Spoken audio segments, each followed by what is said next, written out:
اچھا، جو economic crisis ہے پاکستان کے اندر یا ورلڈ اوور، اس میں جو فادرز ہیں، male members of the family ہیں، وہ تو گھر میں دستیاب ہی نہیں ہیں.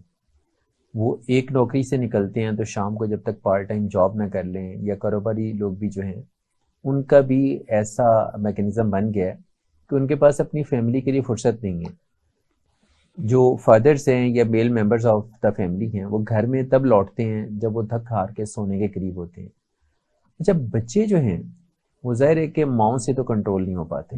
ایک سرٹن ایج گروپ ایسا آتا ہے کہ جس کے بعد ماؤں کے اختیار میں رہتا ہے. اچھا، ماؤں نے اپنے کام بھی کرنے ہیں گھر کے، انہوں نے کھانا وانا بھی بنانا ہے اور باقی بھی ان کی مصروفیات ہیں. تو ایسے میں جو بچے ہیں ان کو یہ گلہ ہے کہ ہمیں تو وہ پیرنٹس دستیاب نہیں ہو سکے. یعنی ہم اپنے بڑوں سے سنتے ہیں کہ نانا نانی یا دادا دادی سے ہم کہانیاں سنا کرتے تھے، تو ابھی تو وہ کہانیاں سنانے والی جنریشن دستیاب ہی نہیں ہے.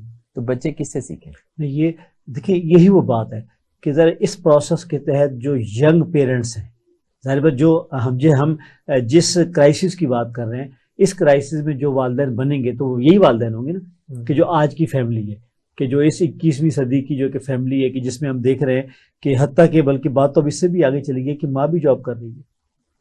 اس وقت تو صورتحال یہ ہے کہ زندگی کی گاڑی کھینچنے کے لیے صورتحال یہ ہے کہ یعنی شہر میں اگر آپ کسی بڑے شہر میں رہتے ہیں، اور آپ کو پتہ ہے کہ پاکستان میں کتنی تیزی سے اربنائزیشن بڑھتی چلی جا رہی ہے کہ آپ تقریباً 70% جو ہے آپ کی آبادی جو ہے کہ وہ شہروں کی طرف مراجعت کر چکی ہے، اور دیہات میں جو ہے کہ جو دیہات جو آپ کی رقبے کے اعتبار سے بہت بڑا بنتے ہیں لیکن جو ہے کہ آبادی بتدریج اس کی جو ہے کہ کم ہوتی چلی جا رہی ہے. تو یہی وہ المیہ ہے کہ اس پروسیس سے اور اس تعلیمی نظام سے تعلیم اور تربیت پا کر جو والدین آگے جا رہے ہیں وہ اپنے بچوں کو پھر وہ نہیں دے رہے. میرا یہ خیال ہے کہ ایک بڑی ایک سماجی تحریک کی ضرورت ہے، میڈیا کے ذریعے سے، ایون مسجد کے ممبر سے. سملرلی جو ہے کہ ہمارا جو ایک گھر جو ہمارے محلے کا سسٹم تھا کہ جو آہستہ آہستہ وہ بھی اپنی جو ہے کہ آخری سانسوں کے اندر ہے، کہ جہاں سب لوگ مل کر ایک دوسرے کا خیال رکھتے تھے. ایون یعنی جو گلی کے بزرگ تھے وہ بھی بمنزلہ والدین ہی ہوتے تھے. یعنی آپ یہ دیکھیں کہ ہم نے جو بچپن گزارا اس میں ہم صرف اپنے والدین سے نہیں ڈرتے تھے، محلے کا کوئی بھی بزرگ ہمیں کچھ بھی کہہ سکتا تھا، محلے کا ہر بزرگ ہمارا باپ ہوتا تھا، جس کو ہم چاچا کہیں یا تایا کہیں یا بابا جی کہیں، جو بھی کہیں. تو یہ وہ بات ہے. میری رائے یہ ہے کہ بھئی یہ ہمیں ایک جسے کہتے ہیں کہ ایک نئے تصور تعلیم کی بات کرنی ہوگی. اور سچی بات ہے کہ وہ ہمارا پرانا جو نظام ابھی بھی کارآمد ہے کہ ہم اس کو جو ہے کہ ریوائیو کریں، اس کو دوبارہ ہم جو ہے کہ ریکال کریں اور ہم اس کو لے کر آئیں کہ ٹھیک ہے ہم جو ہے کہ جدیدیت سے بچ نہیں سکتے، ظاہر ہے ہم اس کے اندر ہیں. ہم بالکل یہ تو ایسی ہے جیسے پانی میں رہ کر آپ پانی سے بچے نہیں. اس کے جو تقاضے وہ ہمیں بعض اوقات بائی چوائس بھی اور بعض اوقات جو ہے ہمیں بائی کمپلشن بھی ہم اس کا، لیکن جو ہے ہماری بنیادیں ہیں، ہماری تاریخ میں ہیں، ہمارے کلچر کے اندر ہیں. جس کلچر میں جو ہمارا یہاں کا کلچر ہے، جس کو ہم پاکستان کا یعنی آپ انڈو پاک کہہ لیجئے یا آپ مشرقی بھی کہہ لیں اس کو، اس کے اندر بھی یہ موجود ہے. اور پھر اس سے پیچھے نبی اکرم صلی اللہ علیہ وسلم کی جو ہے کہ آفاقی تعلیمات ہے کہ جس میں ان سب چیزوں کی گنجائش ملتی ہے. تو میری رائے یہ ہے کہ اب اگر ہم یہ بات نکل ہی رہی ہے تو ہم یہ سمجھیں کہ بھئی ہم والدین، یعنی میں اس پر بڑا متفکر ہوتا ہوں کہ جب ہم والدین کو تعلیمی اداروں میں بلاتے ہیں، اور میں اپنے تعلیمی ادارے کی بات نہیں کرتا، یہ ایک بالکل فینومنا ہے پورے معاشرے کا کہ تعلیمی اداروں میں جب والدین کو بلایا جاتا ہے بچوں کے حوالے سے، جس کو آپ پیرنٹس ٹیچر میٹنگ کہتے ہیں، پیرنٹ ٹیچر کانفرنس کہتے ہیں، کوئی 3 مہینے بعد 2 مہینے بعد بلایا جاتا ہے، تو میں دیکھتا ہوں کہ 70-80% مدرز آتی ہیں، والدین نہیں آتے. ابھی آپ نے جو بات کی ہے یعنی فادرز نہیں آتے، کہ بھئی ظاہری بات ہے یعنی اس میں کوئی شک نہیں ہے کہ ماں کی گود بچے کی پہلی درسگاہ ہے، لیکن یہ بھی حقیقت ہے کہ باپ کی نگاہ جو ہے اس کا کوئی متبادل نہیں ہے، اور جو سونے کا نوالا دیتا ہے لیکن شیر کی نگاہ سے دیکھتا ہے. اچھا، لیکن فادر کے بارے میں اب گھروں میں عمومی یہ تصور ہے کہ وہ تو شاید صرف کمانے کے لیے، اور اس کا فیملی میں کوئی اور کردار باقی نہیں بچا. تو جس طرح سے آپ نے بات کی کہ اسکولز میں جب پیرنٹس ٹیچرز میٹنگ کے لیے بلایا جاتا ہے تو موسٹلی مدرس دستیاب ہیں، فادرز نہیں ہیں.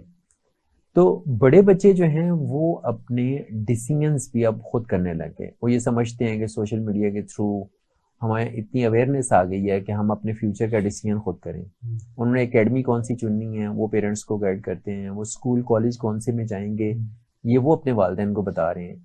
تو اگر ہم لوگوں نے اسی طرح سے سرنڈر کرنا ہے اور سوسائٹی کو سیلف ڈرائیون کر دینا ہے، تو آپ بتائیے کہ اس کا اینڈ ریزلٹ کیا ہوگا؟ جی، اور یہ ہو رہا ہے، یہ اس وقت ہو رہا ہے کہ ظاہر والدین اپنے آپ کو تیار نہیں کر رہے، اکوپ نہیں کر رہے، تو ظاہر بات ہے بچوں نے تو اپنا راستہ کوئی نہ کوئی بنانا ہے نا. اور یہ وہی معاملہ ہے. اور جو اس سے بعد آگے چل کر، یعنی یہ بات صرف یہ نہیں ہوگی بلکہ اس کے بعد آگے جا کر کیریئر، اور اس کے بعد جو ہے کہ زندگی، جس کے کہتے ہیں جس میں، اور پھر آہستہ سے جس کو ہم کہتے ہیں نا کہ ایک نیوکلیر فیملی سسٹم، کہ جس میں صرف جو ہے کہ چند لوگ ہوتے ہیں اور اس میں فیملی نہیں ہوتی. ہمارا تو پورا ایک فیملی کا نظام ہے، اور ایک ہمارے پاس ایک پوری تعلیمات ہے کہ جس میں ہم یہ بات کر رہے ہوتے ہیں. تو اس میں ضرورت اس بات کی ہے کہ میں نے کہا نا کسی ایک جگہ سے نہیں، ہر طرف سے یہ بات. اب دیکھیں نا، میڈیا ایک بہت بڑا ذریعہ ہے تعلیم کا، تبلیغ کا، تدریس کا.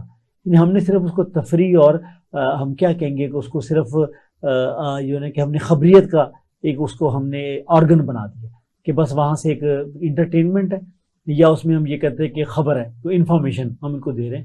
حالانکہ آج کی دنیا نے اس کو استعمال کیا کہ جس کے نتیجے میں جو ہے کہ آپ کی اقدار کیا ہیں، آپ کی ترجیحات کیا ہیں، جس کے نتیجے میں ہم صرف لٹریسی نہیں بڑھا سکتے بلکہ اس کے نتیجے میں ہم اپنی ویلیوز کو بھی آگے بڑھا سکتے ہیں. تو یہ میرا خیال ہے کسی ایک طرف سے کرنے کا کام نہیں ہے. اس میں یعنی ریاست اور حکومت، دیکھیے یہ دونوں کی اپنی اپنی اہمیت ہے. دیکھیے حکومت ایک وقتی چیز ہے جو 4-5 سال بعد یہ چلی جاتی ہے، ریاست جو ہے وہ مستقل چیز ہے.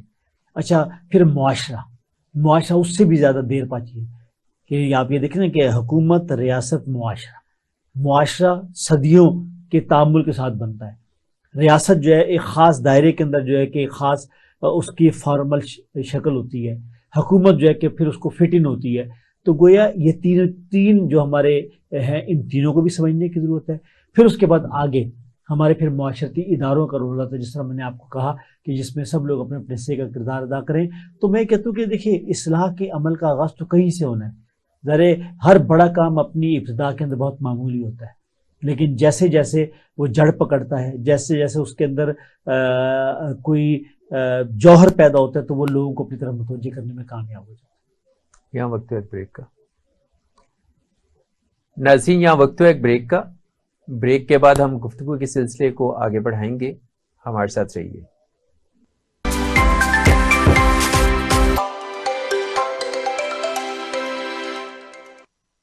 قربانی سنت ابراہیمی ہے اور اللہ کا پسندیدہ عمل بھی.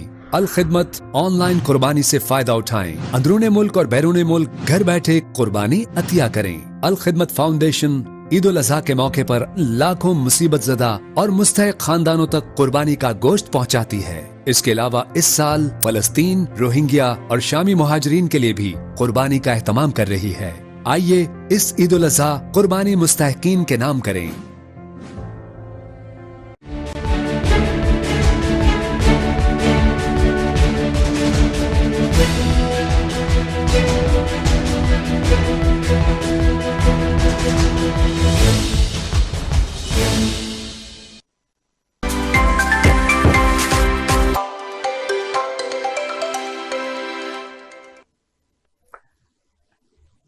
Welcome back.